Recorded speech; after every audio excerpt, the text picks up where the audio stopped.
Hi, my name's Phil and I work for GS Clothing as a temporary packer.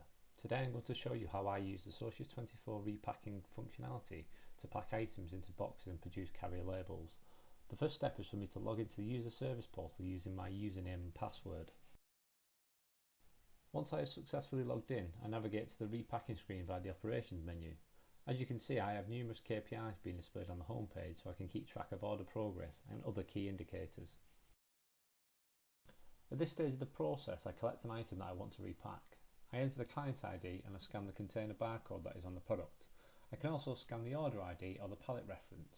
I then click the search button, and if USP finds a matching record, I am taken to the next screen ready for repacking. With this particular container, USP has informed me that the order has not been fully picked.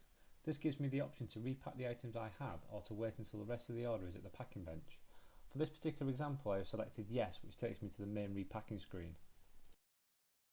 As you can see, the main packing screen contains all the relevant information, including order ID, customer address, carrier and special instructions. There is an option to select the container you're packing into, and the pack weights and dimensions are updated when a product is added to the container. The product information and any associated images are also displayed along with the quantity needed to be packed. All the buttons are interactive, and there is a product and order hyperlinks which allow you to drill down if you require further information. Because this order has outstanding picks, it is possible to see what they are by clicking on the visibility button. This opens up information relating to the outstanding picks. I can also view the other pick containers relating to the order and the location where they are currently being held. This allows me to decide if I should wait for the rest of the items or continue with the items I have at my pack bench. If I require more information relating to the order I'm packing, I can click on the order ID hyperlink, which takes me into the order line screen, which contains all the order information including the quantities for each product. There is also an option to drill down into the SKU detail where I can verify the weights and DIMs and the product image. It also shows me the due pre-advices and outgoing orders for that particular product.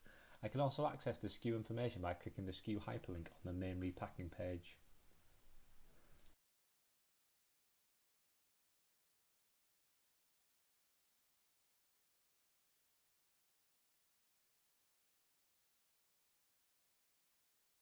Now I am happy with the order details, I can start to pack the order. I select a container or box type that I will be packing into, and as you can see, the max net weight and dimensions are updated. I have multiple ways in which I can add the product to the container. I enter a quantity and scan the product. Once the full quantity is picked, the red cross is changed to a green tick and moves to the bottom of the page. Each time an item is added, the pack weight is also updated. As you can see, I have exceeded the weight for this container, therefore I can use the interactive buttons to remove items from the box until the pack weight is less than the max net weight. Now my pack weight is less than the maximum for the box, I can confirm the packing. I click on the pack button, which packs the items into a new container within the WMS, and a new container number is assigned and a container label is also printed. As you can see, a box icon has appeared on the screen. If I hover over it, it displays the new container ID. It is also possible to reprint labels. If I click the reprint button, it displays the new container I have created, and by clicking on the container ID, a new label is printed.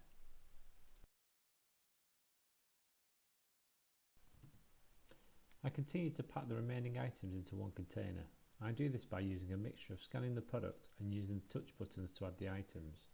Each time an item has been fully packed, it moves to the bottom of the list and is assigned a green tick to indicate that it is complete. As previously described, the pack weight increases after each item is packed.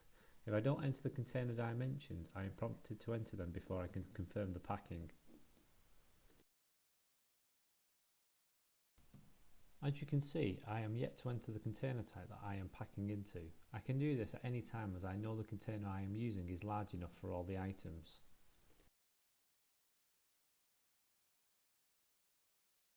Once I have packed all the items, USP takes me to the carrier selection screen, and I can send the items with the original carrier that's been interfaced, or I can manually change the carrier and service levels. I can also select the number of labels I wish to print, and I can change the container weight. Once I am happy, I press the print button, which confirms the packing and automatically prints my carrier labels and documentation. Now I have finished packing my order, I'd like to check the order timeline, and I can do so by searching for the order in the order lookup screen. I enter the order ID and USP can show me the high level order details. If I click on the status hyperlink, I am presented with a timeline of the order and the various statuses within the process. I hope you enjoyed this demonstration of USP repacking and its various functionality. Thanks for watching.